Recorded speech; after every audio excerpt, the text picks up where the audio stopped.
경상북도 산골 마을 송림리. 단풍이 물들기 시작한 10월의 어느 오후, 70대 중반의 박종수 할아버지와 김순덕 할머니는 마당에서 고추를 말리고 계셨다. 40년을 함께 살아온 이 부부는 자식들이 모두 도시로 떠난 후 둘만의 조용한 일상을 보내고 있었다. 여보, 우체부가 오네요. 순덕이 멀리서 오토바이 소리를 듣고 말했다. 또 뭔 광고지겠지. 요즘 온갖 전단지만 날아와.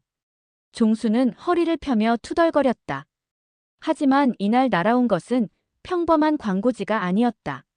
우체부가 건넨 등기우편의 발신인을 보는 순간 순덕의 얼굴이 창백해졌다. 서울특별시 강남구 소재 투자금융이라는 낯선 회사명이 적혀 있었다. 여보, 이게 뭐예요? 순덕은 떨리는 손으로 봉투를 종수에게 건넸다.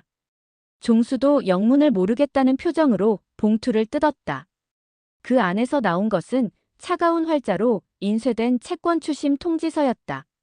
채무자 박종수, 채무액금 2억 3천만 원, 변제기일 경과로 인한 지연손해금 포함 총 채무액금 3억 1,500만 원. 본 통지서 발송일로부터 7일 이내 전액 변제하지 않을 시 법적 조치에 들어갈 것을 통지합니다. 이게 뭐야? 종수의 목소리가 떨렸다. 2억이라니, 우리가 언제 이런 돈을 빌렸다고. 순덕은 주저앉으며 눈물을 흘렸다. 여보, 우리 어떡해요? 이런 큰 돈이 어디 있어요? 그날 밤, 부부는 잠을 이루지 못했다. 종수는 기억을 더듬어 봤지만 그런 큰 돈을 빌린 적이 없었다. 30년 전 집을 지을 때 은행에서 빌린 대출금은 진작 다 갚았고 그 외에는 이웃에게 농기구 값으로 빌린 몇십만 원 정도가 전부였다. 다음 날 아침, 검은색 승용차 2대가 마을 입구로 들어왔다. 도시에서나 볼 법한 고급 차량이 흙먼지를 일으키며 박종수 댁 앞에 멈춰섰다. 차에서 내린 것은 정장을 차려입은 중년 남성 3명이었다. 박종수 씨 댁이 여기 맞습니까? 그들 중 한 명이 냉정한 목소리로 물었다. 투자금융 김 과장입니다. 어제 통지서 받으셨죠? 채무 변제 관련해서 직접 찾아왔습니다. 김 과장이라고 소개한 남자는 40대 후반으로 보였다. 날카로운 눈매와 얇은 입술, 그리고 차갑게 가라앉은 목소리가 위압적이었다. 저희가 언제 그런 돈을 빌렸나요? 분명 잘못된 거예요. 순덕이 떨리는 목소리로 말했다. 잘못됐다고요? 김 과장이 비웃음을 지었다. 여기 보세요. 1995년 5월 15일 박종수 명의로 작성된 차용증입니다. 당시 급전이 필요해서 빌린 5천만 원이 복리로 불어나서 지금 이 정도가 된 거죠. 그가 내민 서류를 보는 순간 종수의 얼굴이 하얗게 질렸다. 분명히 자신의 도장이 찍혀 있었다. 하지만 기억이 나지 않았다. 마을 사람들이 하나둘 모여들기 시작했다. 평소 조용했던 마을에 이런 일이 생기자 금세 소문이 퍼졌다. 아이고, 박씨 댁에 무슨 일이야? 빚쟁이들이 왔다는데. 2억이 넘는다던데 어쩜 그런 큰 돈을. 수근거리는 소리들이 종수와 순덕의 귀에 들려왔다. 40년을 이웃하며 살아온 사람들의 시선이 달라지는 것을 느낄 수 있었다. 돈 없으면 집이라도 넘기셔야죠. 이 집과 땅을 감정받아 보니 시세가 8천만 원 정도 나오더군요. 일단 담보로 잡고 나머지는 분할 상환하시든지. 김 과장이 차갑게 말했다. 평소 서로 도우며 살아온 마을 사람들이었지만 3억이 넘는 큰돈 앞에서는 모두가 움츠러들었다. 오히려 박씨 댁과 거리를 두려는 기색이 역력했다. 그날 저녁 종수는 자식들에게 전화를 걸었지만 모두들 자신들도 어렵다며 등을 돌렸다. 자식들마저 등을 돌리자 노부부는 완전히 절망에 빠졌다. 마을 이장님과 몇몇 어른들이 다음날 찾아왔지만 그들도 뾰족한 수가 없었다. 모두들 동정은 했지만 실질적인 도움은 줄 수 없었다. 그렇게 일주일이라는 시간은 빠르게 지나갔다.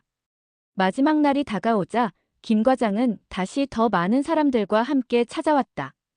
시간 다 됐습니다. 결정하세요. 집 넘기실 건지 아니면 법적 조치 들어갈 건지.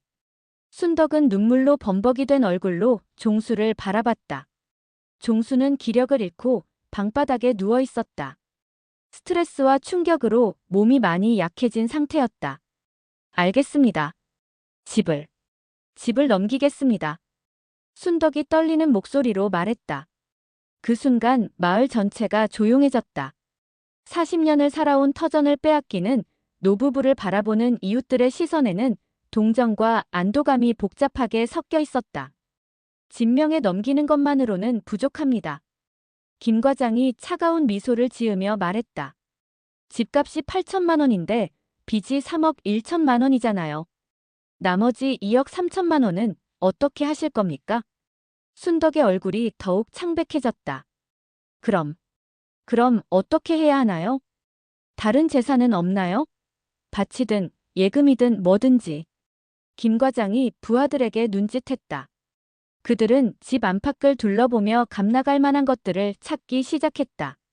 할아버지, 이 TV는 언제 사신 거예요? 저기 장롱도 괜찮네요. 마당에 있는 농기구들도 팔면 돈이 될 텐데. 그들은 마치 자신들의 집인 양 이것저것 품정하며 돌아다녔다. 순덕은 그런 모습을 보며 치욕감에 몸을 떨었다. 종수는 방에서 기침을 해대며 일어나려 했지만 몸에 힘이 없었다. 30년 전부터 앓던 폐병이 스트레스로 악화되어 숨쉬기도 힘들어했다. 월 상환으로 하시죠. 이자까지 포함해서 매월 300만 원씩 내시면 됩니다. 300만 원요? 저희가 연금 받는 게 다 합쳐서 80만 원인데 어떻게? 그럼 자식들이 대신 내시든지. 아니면. 김 과장이 순덕을 의미심장하게 바라봤다. 할머니께서 다른 방법으로라도 돈을 벌어야겠네요. 그 말의 의미를 눈치챈 순덕이 얼굴을 붉혔다. 뭐라고요? 하지만 김 과장의 눈빛에는 더 악의적인 의도가 숨어 있었다. 순덕은 본능적으로 위험을 감지하고 몸을 떨었다. 그날 밤 종수의 상태가 더욱 악화되었다. 열이 심하게 나고 기침을 멈추지 않았다. 여보, 병원 가야 해요. 이러다 큰일 나요. 순덕이 울며 말했다. 병원비가 어디 있어. 그냥 죽는 게 나아. 종수가 헐떡거렸다. 다음 날 아침, 김 과장이 또 찾아왔다. 이번에는 서류를 들고 왔다. 재산양도 계약서입니다. 여기 도장 찍으시면 됩니다. 순덕이 서류를 읽어보려 했지만 복잡한 법률 용어들로 가득해서 이해하기 어려웠다. 연체료, 위약금, 사무수수료 등등이 추가되는 거죠. 빨리 결정하세요. 시간 끌수록 더 불리해집니다. 그때 마을 청년 하나가 달려왔다. 할아버지, 할머니. 큰일 났어요. 이장님이 쓰러지셨어요. 알고 보니 이장이 박시대길로 스트레스를 받아 혈압이 오르다가 쓰러진 것이었다. 마을 사람들은 모두 이장을 병원으로 데려가느라 바빴다. 봐요. 이렇게 주변 사람들까지 피해를 입히고 계시잖아요. 김 과장이 냉소했다. 빨리 정리하시는 게 모두를 위해서 좋을 거예요. 순덕은 더 이상 버틸 수가 없었다. 남편은 병들어 누워있고 이웃들은 하나둘 등을 돌리고 이제는 이장님까지 쓰러뜨렸다. 자신들 때문에 마을 전체가 고통받는 것 같았다. 알겠어요. 서명할게요. 순덕이 떨리는 손으로 도장을 들었다. 바로 그때였다. 종수가 방에서 힘겹게 일어나 나왔다. 잠깐만. 종수가 헐떡거리며 말했다. 뭔가 이상해. 30년 전 일을 생각해보니까.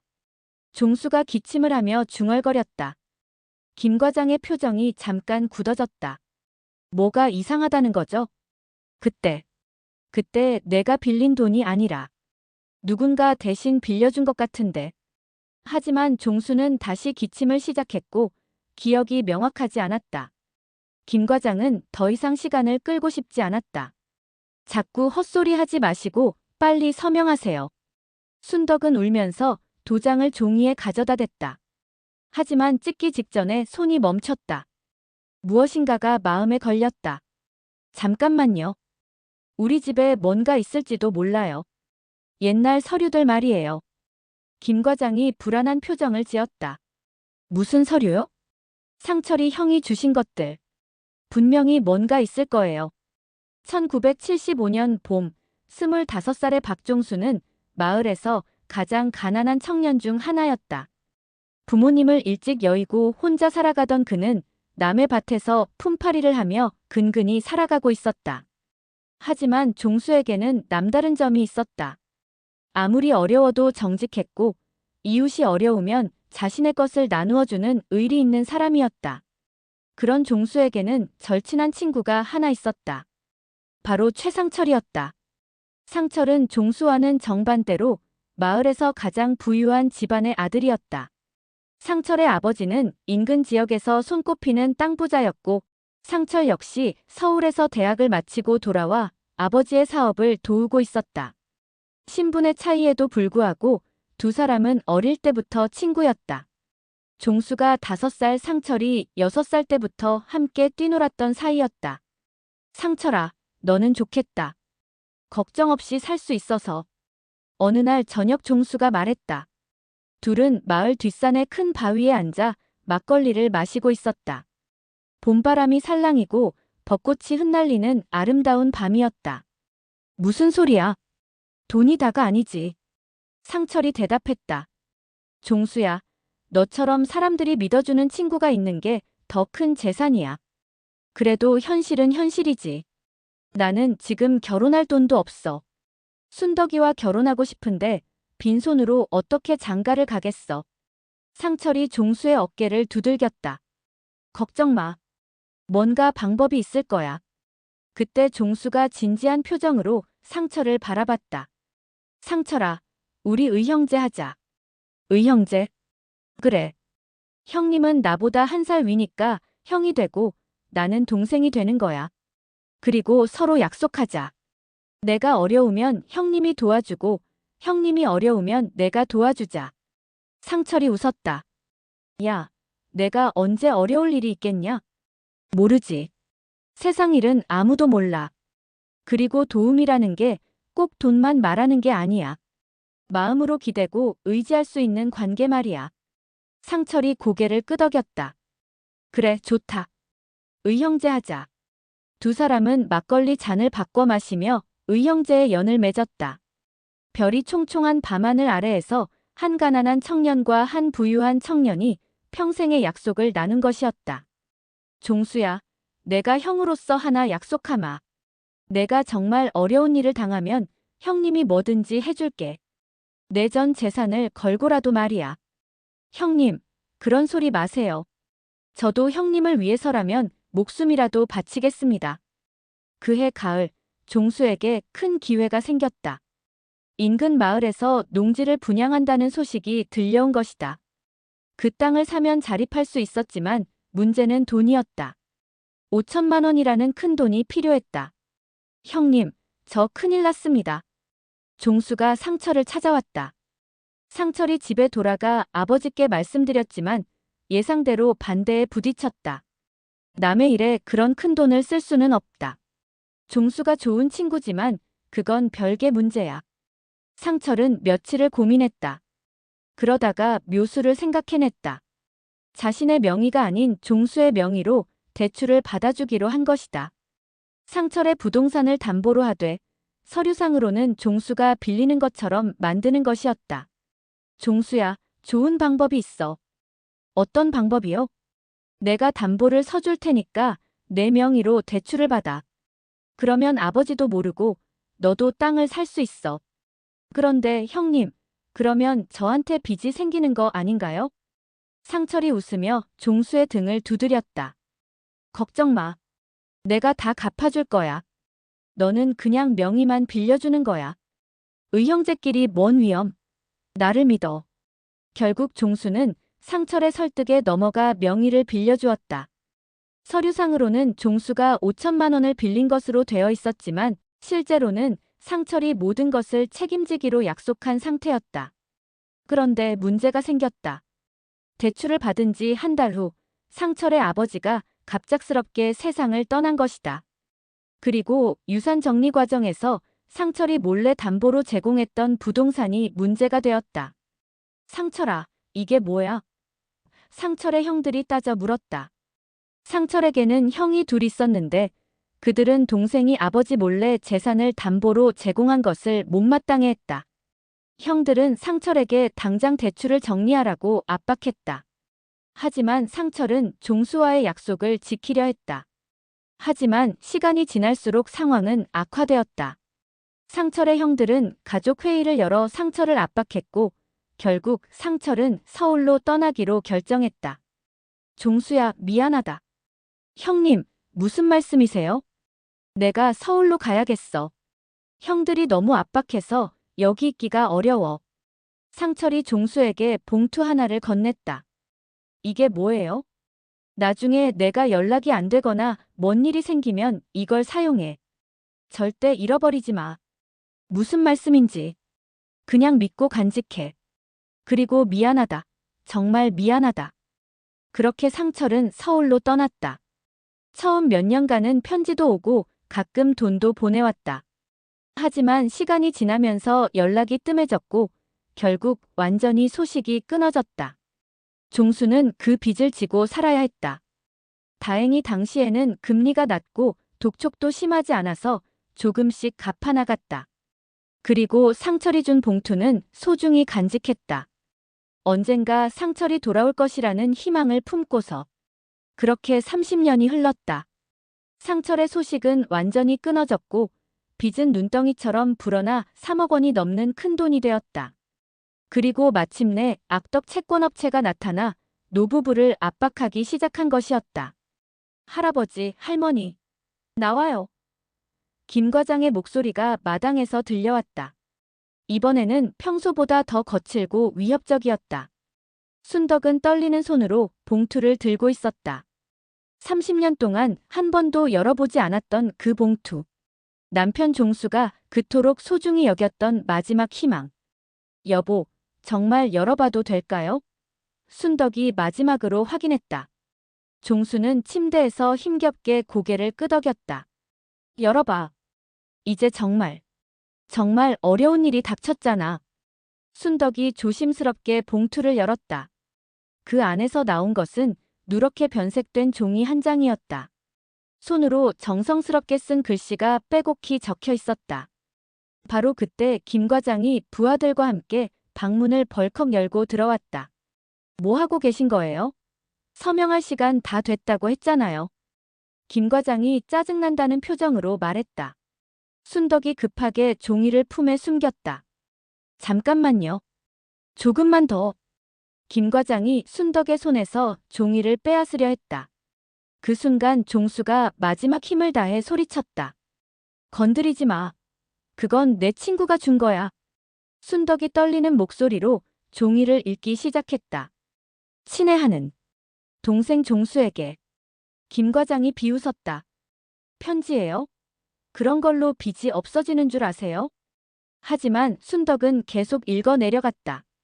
만약 내가 이 편지를 읽고 있다면 정말 어려운 일이 닥쳤다는 뜻이겠지. 형으로서 미안하다. 약속을 지키지 못해서. 종수의 눈에서 눈물이 흘러내렸다. 30년 전 상철의 목소리가 들리는 것 같았다. 그런데 여기 뭔가 더 적혀 있어요. 순덕이 종이를 뒤집어 보며 말했다. 이건 뭔가 다른 문서 같은데요. 종이 뒷면에는 정식 문서 양식으로 작성된 글이 있었다. 한자와 어려운 법률 용어들이 가득했지만 중요한 부분들은 한글로도 적혀 있었다. 김 과장의 표정이 급변했다. 뭐라고요? 대위변제. 그때 마을 이장이 몇 명의 어른들과 함께 나타났다. 아침에 혈압으로 쓰러졌다가 병원에서 돌아온 것이었다. 여기서 뭘 하는 거야? 이장이 엄한 목소리로 물었다. 순덕이 떨리는 손으로 종이를 이장에게 보여주었다. 이장은 안경을 쓰고 자세히 들여다봤다. 이게 뭔가? 이장의 표정이 놀라움으로 변했다. 이장은 젊은 시절 면사무소에서 일한 경험이 있어서 법률 문서를 어느 정도 읽을 줄 알았다. 김씨, 이거 혹시 봐도 되겠어? 이장이 김 과장에게 물었다. 안 됩니다.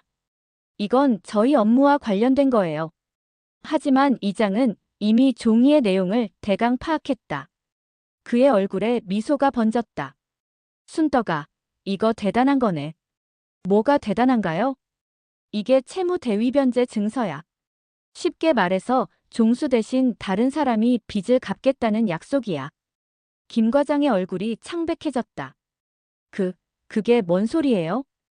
여기 봐. 박종수의 모든 채무에 대하여 최상철이 연대하여 책임진다고 적혀 있어. 그리고 여기 도장도 찍혀 있고. 이장의 설명을 들은 마을 사람들이 웅성거리기 시작했다. 그럼 종수가 빚을 갚을 필요가 없다는 소리야? 상철이가 대신 갚겠다고 약속했다는 거지. 김 과장이 급하게 종이를 빼앗으려 했지만 이장이 막았다. 잠깐, 이 문서 진짜인지 확인해 봐야 할 것 같은데. 진짜든 가짜든 상관없어요.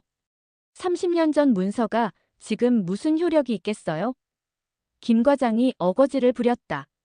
하지만 이장은 웃으며 고개를 저었다. 아니야. 채무 관계에서는 시효가 있지만 연대 보증이나 대위변제 약속은 다른 문제야. 특히 이 문서에는 종수가 진정으로 어려울 때라는 조건이 적혀 있어. 순덕이 눈물을 흘리며 물었다. 그럼 정말로 저희가 빚을 갚지 않아도 되는 건가요? 일단 법적으로 검토해봐야겠지만 이 문서가 진짜라면 가능성이 높아. 김 과장이 당황해서 부하들에게 눈짓했다. 야, 그 종이 가져와. 하지만 마을 사람들이 하나둘 모여들어 김 과장 일행을 둘러쌌다. 도둑질하려고. 노인네들 것 빼앗는 게 어디 있어? 김 과장은 상황이 불리해지자 다른 전술을 시도했다.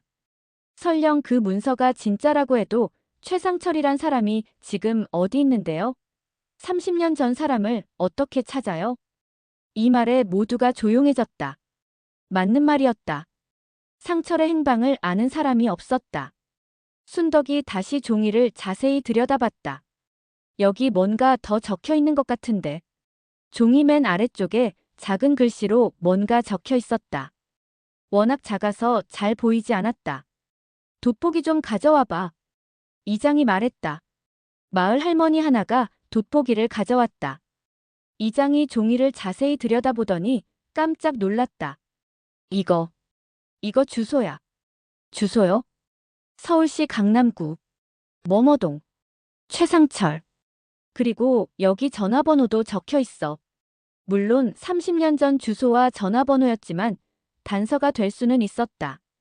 김 과장이 초조해했다. 그런 오래전 주소가 무슨 소용이에요?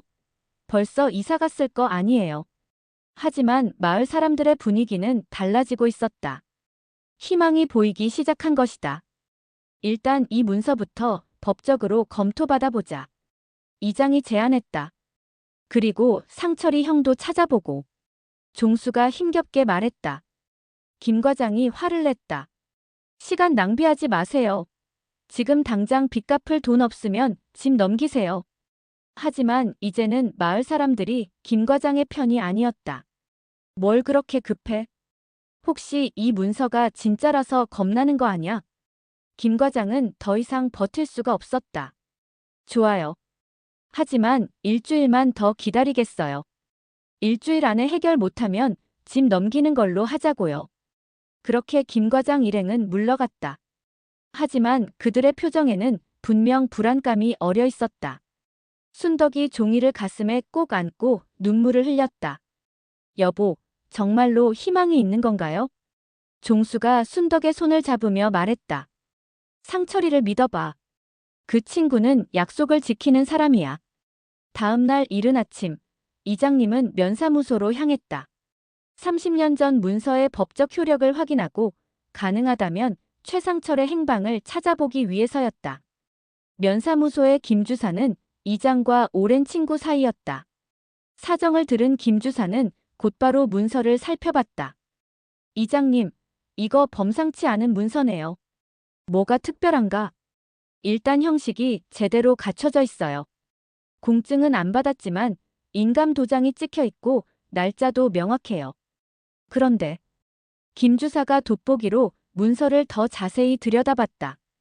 그런데 뭐가 이상한 게 이 문서의 내용이 단순한 연대 보증이 아니에요. 그럼 뭔가? 김 주사가 중요한 부분을 가리키며 설명했다. 여기 보세요. 박종수 명의의 모든 채무는 실질적으로 최상철의 채무이며 박종수는 명의만 대여한 것임이라고 적혀 있어요. 이장이 놀랐다. 그게 무슨 뜻이야? 쉽게 말해서 처음부터 그 빚이 박종수 것이 아니라 최상철 것이었다는 얘기예요. 박종수는 그냥 이름만 빌려준 거고. 그럼. 네. 박종수 할아버지는 애초부터 진짜 채무자가 아니었던 거죠. 이장은 급히 박종수 댁으로 달려갔다. 이 놀라운 사실을 알려주기 위해서였다. 종수야. 순덕아. 큰일 났어. 이장이 숨을 헐떡이며 뛰어들어왔다. 무슨 일이세요?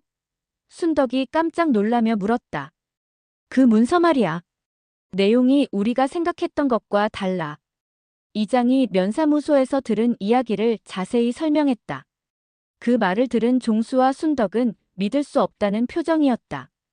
그럼 처음부터 우리 빚이 아니었다는 말씀이세요? 순덕이 떨리는 목소리로 물었다. 그렇다고 봐야지. 상철이가 자기 빚을 종수 명의로 빌린 거였어. 종수가 30년 전 일을 다시 떠올려봤다. 그때 상철이 한 말들이 새로운 의미로 다가왔다. 맞아. 상철이가 그랬어. 내 명의로 빌리지만 내가 다 갚을 거라고. 이장이 문서를 다시 자세히 읽어봤다. 여기 더 중요한 부분이 있어. 만약 채권자들이 박종수에게 채무 이행을 요구할 경우 본 문서를 제시하여 실질 채무자가 최상철임을 증명하라고 적혀 있어. 순덕이 눈물을 흘렸다. 그럼 정말로 우리가 갚을 필요가 없는 건가요? 법적으로는 그래. 하지만 최상철을 찾아야 해. 바로 그때 마을 청년 하나가 뛰어들어왔다.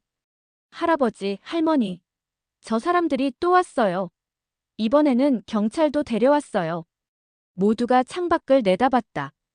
김 과장이 경찰 2명과 함께 마당으로 들어서고 있었다.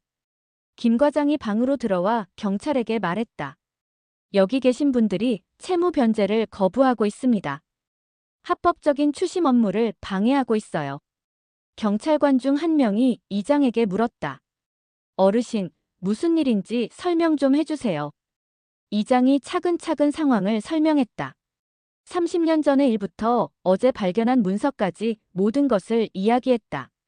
그 문서 좀 봐도 될까요? 경찰관이 말했다. 순덕이 조심스럽게 문서를 꺼냈다. 경찰관이 문서를 읽어보더니 고개를 끄덕였다. 이거 형식상으로는 제대로 된 문서네요. 인감도장도 찍혀 있고. 김 과장이 당황해서 말했다. 경찰관님, 30년 전 문서가 무슨 소용이에요? 그 최상철이란 사람이 지금 어디 있는지도 모르고 돈이 있는지도 모르잖아요. 그것과 문서의 효력은 별개 문제입니다. 경찰관이 냉정하게 말했다. 일단 이 문서가 진짜라면 법적 검토가 필요할 것 같은데요. 바로 그때 마을 입구에서 또 다른 차 소리가 들려왔다. 검은색 고급 승용차 한 대가 천천히 다가오고 있었다. 또 누가 온 거야? 이장이 중얼거렸다. 차에서 내린 것은 50대 중반으로 보이는 정장을 입은 남성이었다. 그는 김 과장과는 다른 품격이 느껴지는 사람이었다. 혹시 박종수 씨 댁이 여기 맞습니까? 그가 정중하게 물었다. 네, 그런데 누구시죠? 순덕이 대답했다. 저는 서울에서 온 변호사 정민수라고 합니다. 최상철 씨 관련해서 찾아왔습니다. 그 말에 모든 사람이 깜짝 놀랐다. 상철이요? 종수가 침대에서 일어나려 했다. 네, 최상철 씨께서 돌아가시기 전에 유언을 남기셨는데 그 내용 중에 박종수 씨에 관한 부분이 있어서요. 돌아가셨다고요? 순덕이 충격을 받은 표정으로 물었다. 정민수 변호사가 고개를 끄덕였다. 네, 작년에 간암으로 돌아가셨습니다. 돌아가시기 전에 저에게 부탁하신 게 있어서 찾아온 겁니다. 김 과장이 불안한 표정을 지었다. 변호사님, 혹시 무슨 유언이? 최상철 씨는 생전에 IT 사업으로 상당한 성공을 거두셨습니다. 그리고 평생 한 가지 일을 후회하고 계셨어요. 무슨 일을요? 종수가 간절하게 물었다. 30년 전에 친구를 도우려다가 그 친구에게 빚을 떠넘기고 연락을 끊은 일 말입니다. 정민수 변호사가 서류 가방에서 두꺼운 봉투를 꺼냈다. 최상철 씨는 돌아가시기 전 2년 동안 박종수 씨를 찾으려고 노력하셨습니다. 그리고 그 빚이 얼마나 불어났는지, 지금 어떤 상황인지 모두 조사하셨어요. 그럼, 네. 박종수 씨 명의로 된 모든 채무를 변제할 유언을 남기셨습니다. 원금과 이자를 포함해서 현재 3억 3천만 원까지 다 갚으라고 하셨어요. 그 말에 마당에 있던 모든 사람들이 환호성을 질렀다. 정말이에요? 순덕이 믿을 수 없다는 표정으로 물었다. 정민수 변호사가 미소를 지으며 고개를 끄덕였다. 그뿐만 아닙니다. 최상철 씨께서 평생 성공한 것도 30년 전 박종수 씨 덕분이었다고 하시면서 추가로 위로금 5천만 원도 드리라고 하셨어요. 김 과장의 얼굴이 창백해졌다. 그게 진짜예요? 증빙 서류는 있나요? 정민수 변호사가 공증된 유언장과 은행 서류들을 꺼내 보여주었다. 여기 공증받은 유언장이 있고 이미 은행에 3억 5천만 원이 예치되어 있습니다. 박종수 씨께서 확인해 주시면 바로 채무 변제 절차에 들어갈 수 있어요. 정민수 변호사가 종수에게 상철의 편지를 건넸다. 최상철 씨께서 박종수 씨에게 드리라고 하신 편지입니다. 종수가 떨리는 손으로 편지를 받았다. 상철의 친필이었다. 종수야, 이 편지를 읽고 있다면 내가 너보다 먼저 간 것이겠구나. 30년 동안 미안했다. 너에게 빚을 떠넘기고 도망간 것 같아서 평생 마음이 아팠다. 하지만 나는 서울에서 성공했다. IT 회사를 차려서 돈도 많이 벌었다. 그 성공의 밑바탕에는 내가 있었다. 내가 보여준 의리와 정직함이 내 인생의 나침반이 되었거든.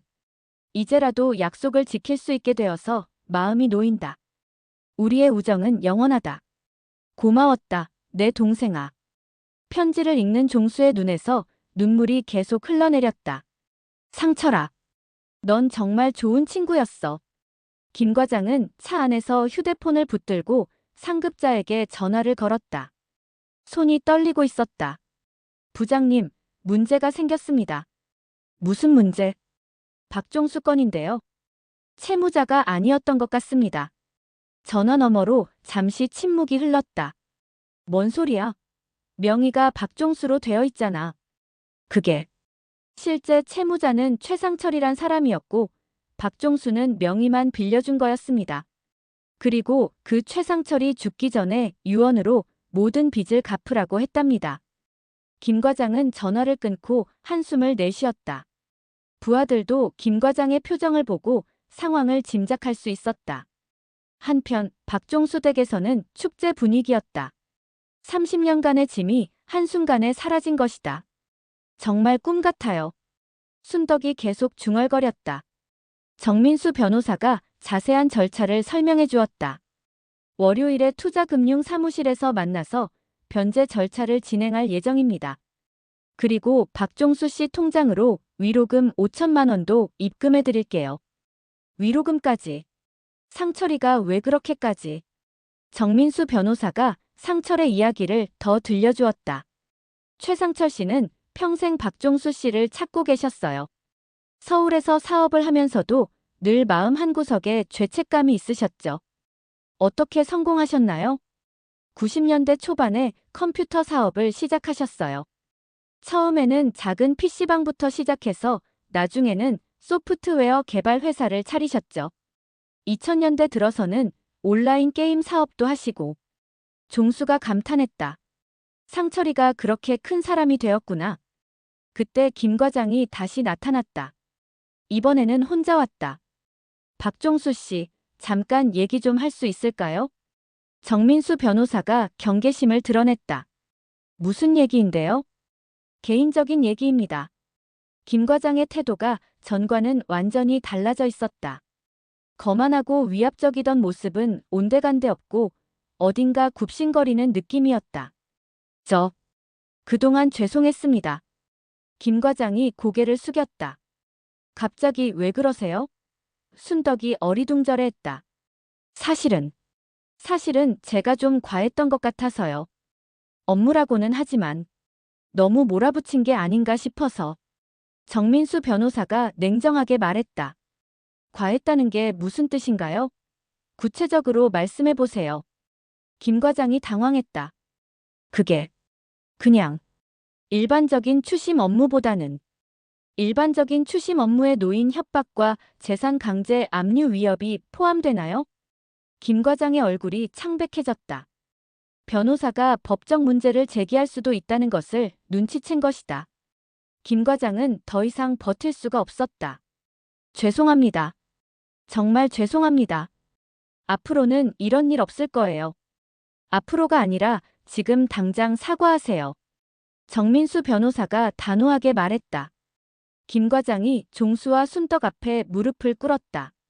할아버지, 할머니, 정말 죄송했습니다. 제가 잘못했습니다. 종수가 침대에서 일어나 김 과장을 바라봤다. 자네도 누군가의 아들이고 누군가의 남편일 텐데 어떻게 우리를 그렇게 대할 수 있었나? 돈이 그렇게 중요한가?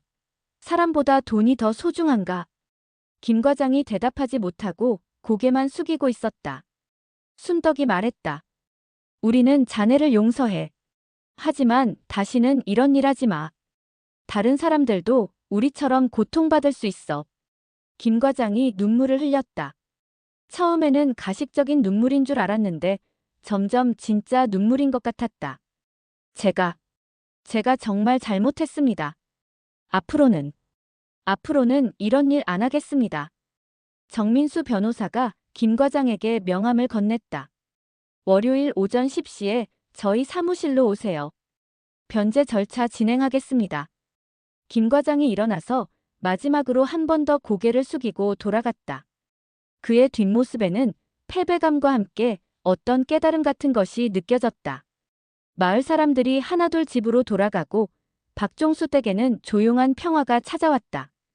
여보, 이제 정말 끝난 건가요?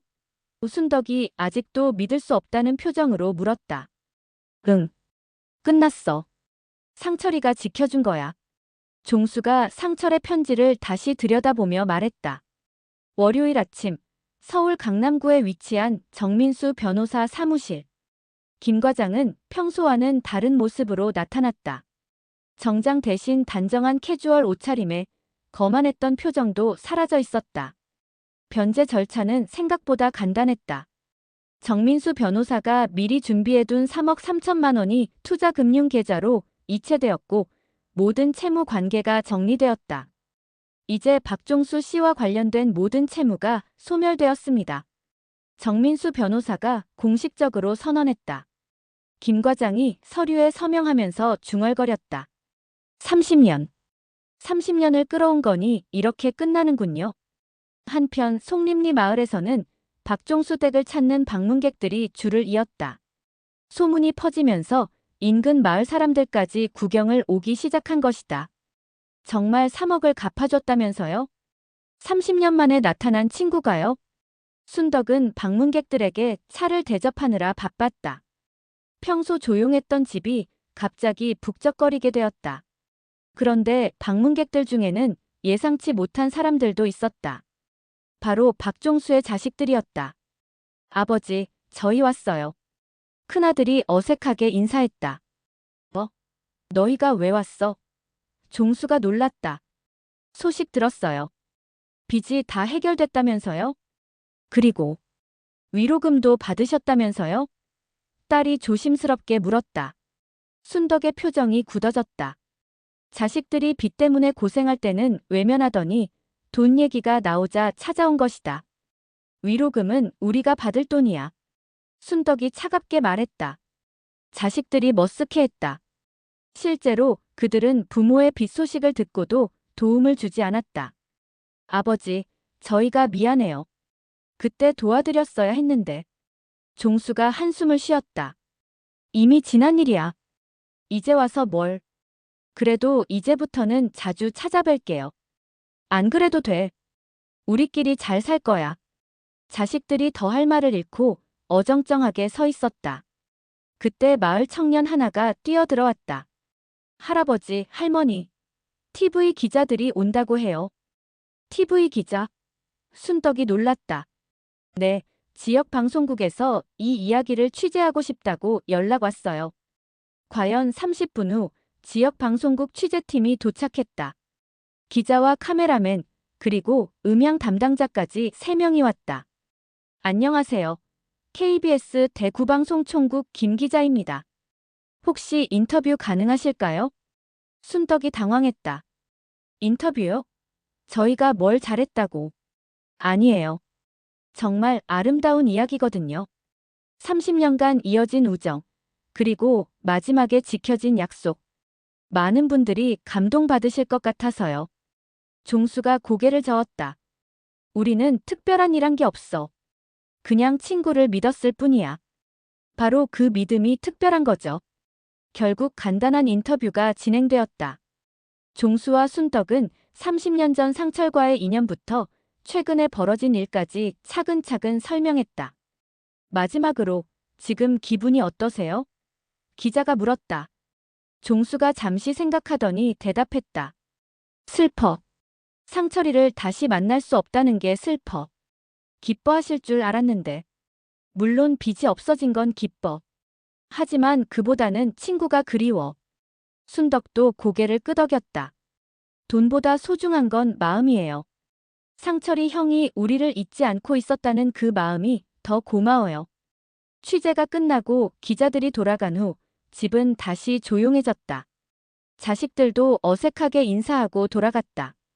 저녁 무렵 이장님이 마을 어른들과 함께 찾아왔다. 종수야, 오늘 정말 기분 좋은 날이지? 응. 고마워, 이장님. 이장님이 도와주지 않았으면 어떻게 됐을지. 뭘 당연한 일이지. 그런데 말이야. 이장님이 조심스럽게 말을 꺼냈다.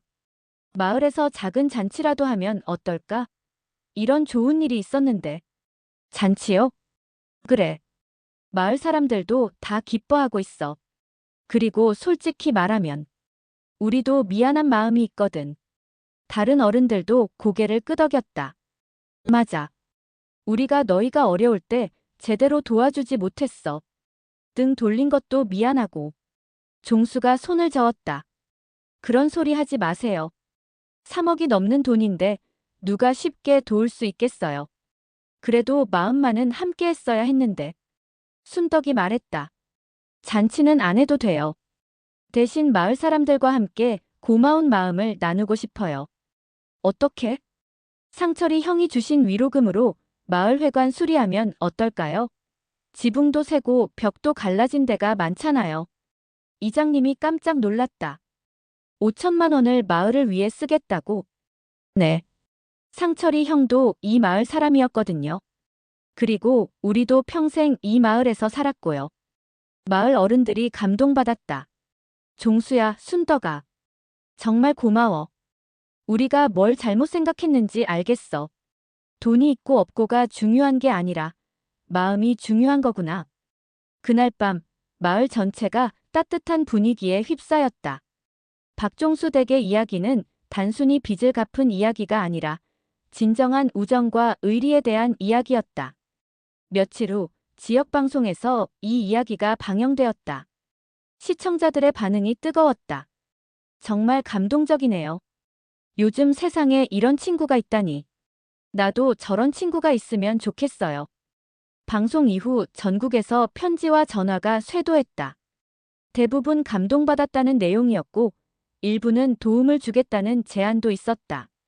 하지만 종수와 순덕은 모든 제안을 정중히 거절했다. 우리는 이제 충분해요. 다른 어려운 분들을 도와주세요.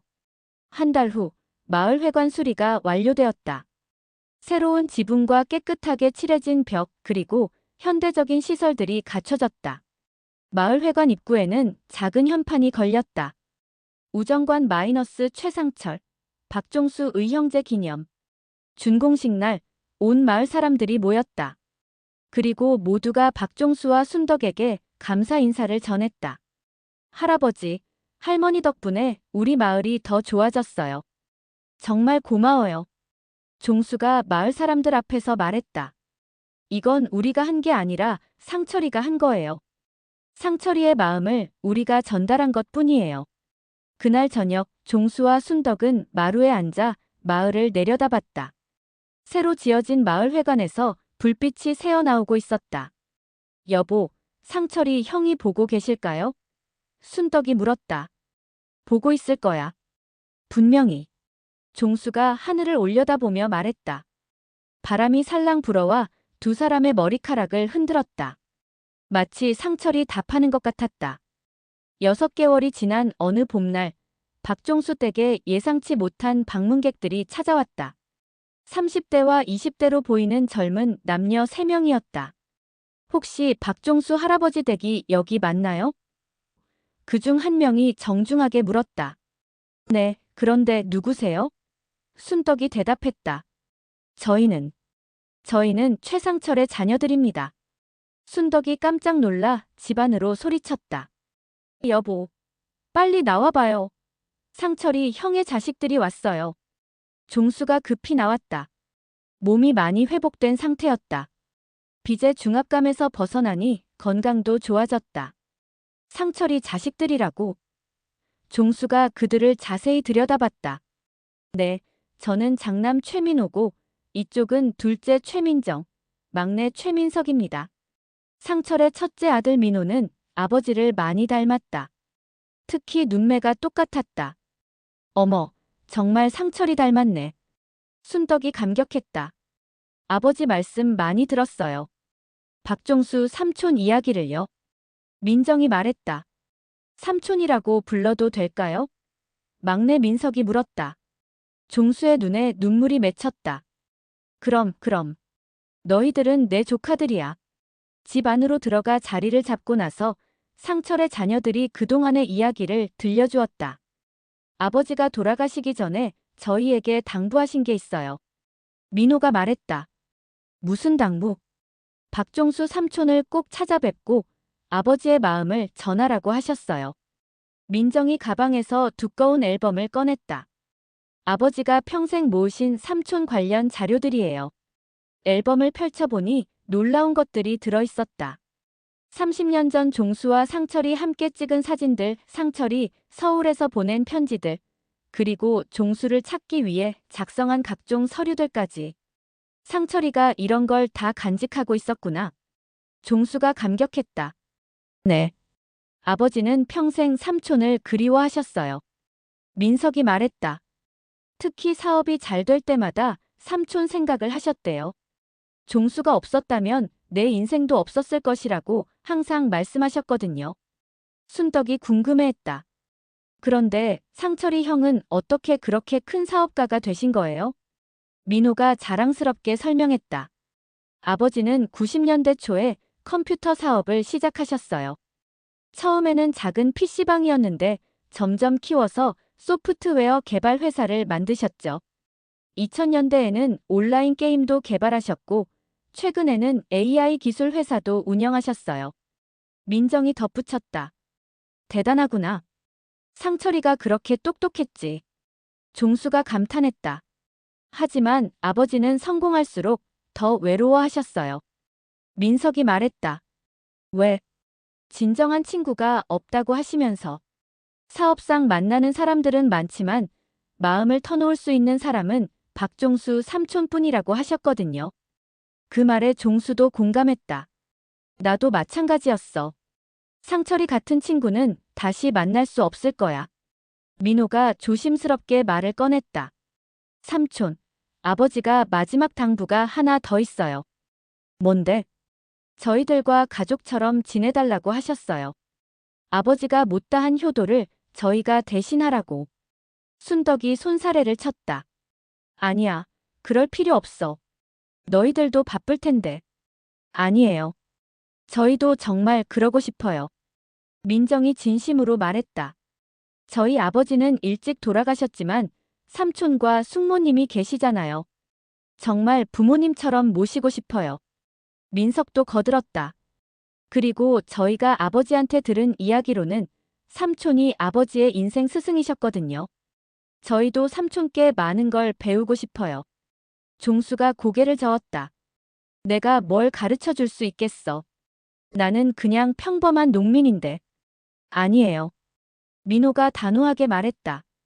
아버지는 항상 말씀하셨어요. 진정한 성공은 돈이 아니라 사람됨이라고.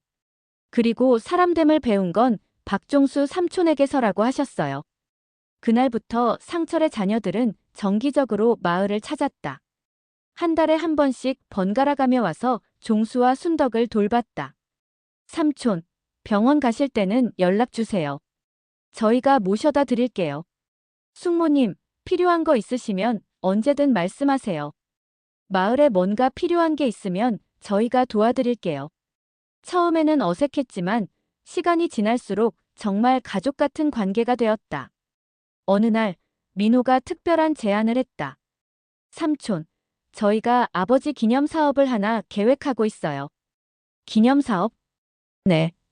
아버지의 뜻을 기려서 어려운 분들을 돕는 재단을 만들려고 해요. 그래서 재단 이름을 상철 마이너스 종수 우정재단으로 하고 싶어요. 그리고 삼촌께서 명예이사장을 맡아주셨으면 해요. 종수가 놀랐다. 명예이사장이라니, 내가 무슨. 삼촌의 이름도 들어가야 해요. 아버지 혼자만의 재단이 아니라 아버지와 삼촌의 우정을 기리는 재단이어야 하거든요. 순덕도 거들었다. 여보, 해봐요. 상철이 형도 좋아하실 거예요. 결국 종수가 승낙했고 1년 후 상철 마이너스 종수 우정재단이 정식 출범했다. 재단의 주요 사업은 어려운 가정의 빚 문제 해결과 농촌 지역 발전 지원이었다. 재단 출범식 날 전국에서 많은 사람들이 찾아왔다. 종수는 명예이사장으로서 첫 인사말을 했다. 저는 그냥 평범한 농민입니다. 하지만 좋은 친구 하나 덕분에 여기 서게 되었습니다. 이 재단이 앞으로 많은 분들에게 희망이 되었으면 좋겠습니다.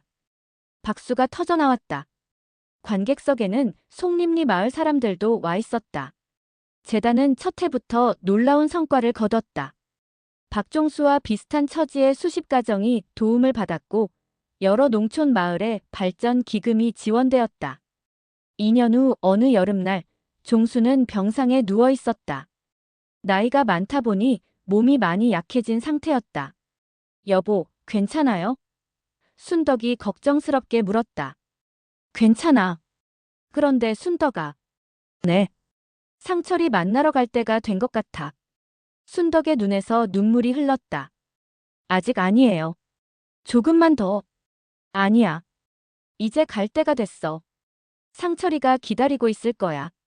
바로 그때 상철의 자녀들이 병문안을 왔다. 삼촌, 어떠세요? 민호가 걱정스럽게 물었다. 민호야. 너희들에게 고마웠다. 정말 아들 같았어.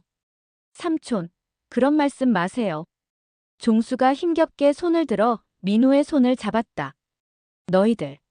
너희들이 있어서 내 인생이 완전해졌어. 상철이도 기뻐할 거야. 그날 저녁 종수는 평화롭게 세상을 떠났다. 마지막 말은 상철아, 형이 간다였다. 장례식에는 전국에서 사람들이 몰려왔다. 재단을 통해 도움받은 사람들, 마을 사람들, 그리고 종수의 이야기에 감동받은 많은 이들이 마지막 인사를 하러 왔다. 상철의 자녀들은 종수를 아버지 무덤 옆에 모셨다. 두 친구가 다시 만날 수 있도록. 장례식이 끝난 후 민정이 순덕에게 말했다. 숙모님, 저희가 계속 모실게요. 삼촌과 약속했거든요. 순덕이 고개를 저었다. 아니야. 나도 곧 갈 거야. 너희들은 너희 인생을 살아. 하지만 상철의 자녀들은 끝까지 순덕을 돌봤다. 그리고 1년 후 순덕도 조용히 세상을 떠났다. 송림리 마을에는 작은 기념비가 세워졌다. 박종수 마이너스 최상철 의형제 기념비. 진정한 빚은 돈이 아니라 마음이었다. 그 기념비 앞에서 매년 우정축제가 열린다. 전국에서 사람들이 와서 진정한 우정의 의미를 되새긴다. 상철-종수 우정재단은 지금도 계속 운영되고 있다. 상철의 자녀들이 이사장을 맡아 더 많은 사람들을 돕고 있다. 재단 사무실 벽에는 종수와 상철이 젊은 시절 함께 찍은 사진이 걸려 있다. 그 사진 아래에는 다음과 같은 글귀가 적혀 있다. 우정은 시간을 초월한다. 의리는 죽음을 초월한다. 그리고 사랑은 모든 것을 초월한다. 민호는 가끔 그 사진을 바라보며 생각한다. 아버지와 박종수 삼촌이 보여준 것은 단순한 우정이 아니라 인생의 진정한 가치가 무엇인지에 대한 교훈이었다고. 햇살이 비치는 어느 오후, 송림리 마을 뒷산에서 바람이 불어온다. 마치 두 친구가 함께 웃고 있는 것 같은 따뜻하고 평화로운 바람이. 이 이야기는 2023년 실제로 있었던 일을 바탕으로 재구성한 것입니다. 진정한 우정과 의리가 무엇인지, 그리고 사람과 사람 사이의 믿음이 얼마나 소중한지를 보여주는 이야기입니다. 오늘날 우리 사회에서는 물질적 성공이 모든 것을 판단하는 기준이 되고 있습니다.